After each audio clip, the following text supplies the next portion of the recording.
జై సోమనాథ్ పార్ట్ 82 క్రిందటి తర్వాయి భాగం. తెల్లవారిన తర్వాత పంచాగ్ని తపం చాలించి శివరాశి స్నానం చేశాడు.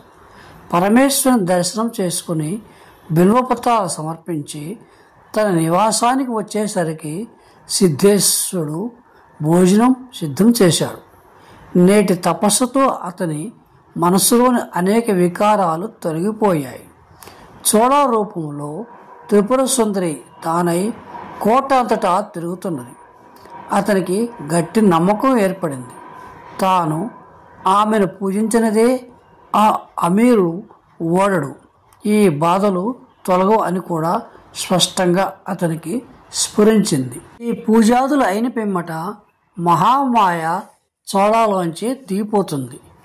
పురాణాచారాన్ని అనుసరించి అతడు ఆచార్యుడై ఆ పూజను చేయించాడు కనుక చోళాపై అతనికే అధికారం ఏర్పడుతుంది.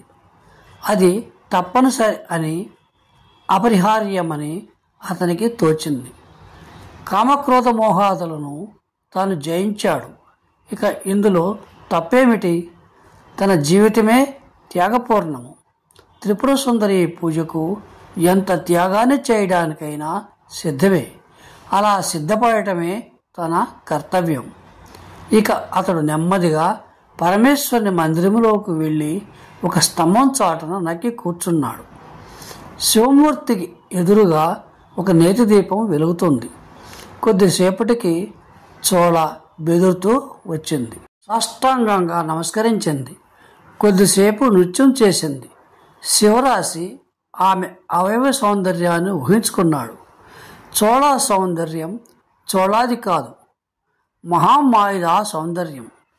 సగంలో ఆగిన పూజాస్మృతి, మరుపురాని ఆ అనుభూతి అతనికి జ్ఞాపకం వచ్చాయి. శరీరం జలధరించింది. అతని హృదయంలో ఆలోచించాడు. నిజమే, ఆ పూజ నెరవేరాల్సిందే అని దృఢంగా నిశ్చయించుకున్నాడు. నృత్యం పూర్తయింది. భావుక శబ్దాలతో చోళ పరమశివుణ్ణి పూజించింది. అప్పుడే పూజించాలని శివరాశి అనుకున్నాడు. కానీ ఆచారోక్తంగా జరగటం కష్టం కనుక ఎలాగో నిగ్రహించుకున్నాడు. చోళ తన నివాసం వైపు నడిచింది.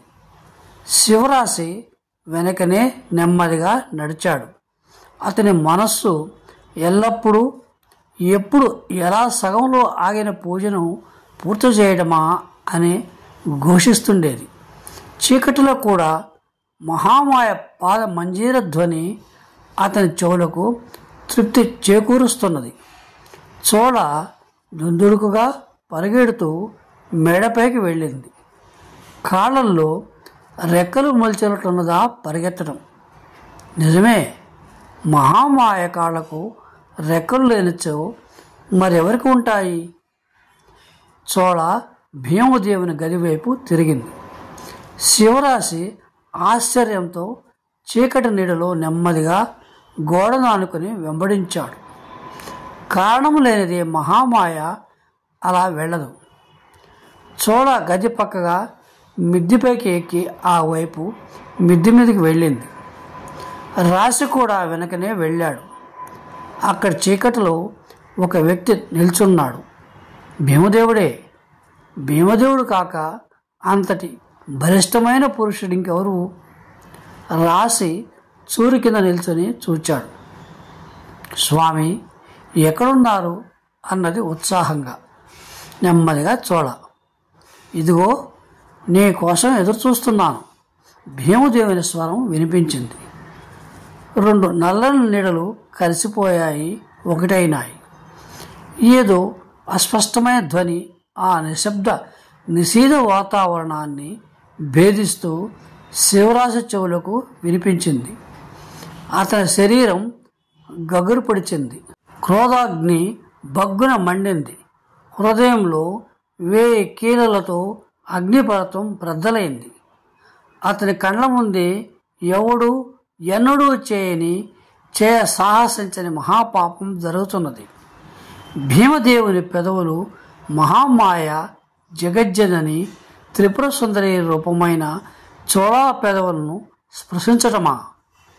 ఈ దుష్ట చాళుక్య ప్రభువుపై కోపాగ్నిని కురిపించమని దేవదేవుడిని ప్రార్థిస్తూ శివరాశి కోపంతో నిలువున దహించుకుని పోతూ తన నివాసానికి వెళ్ళాడు.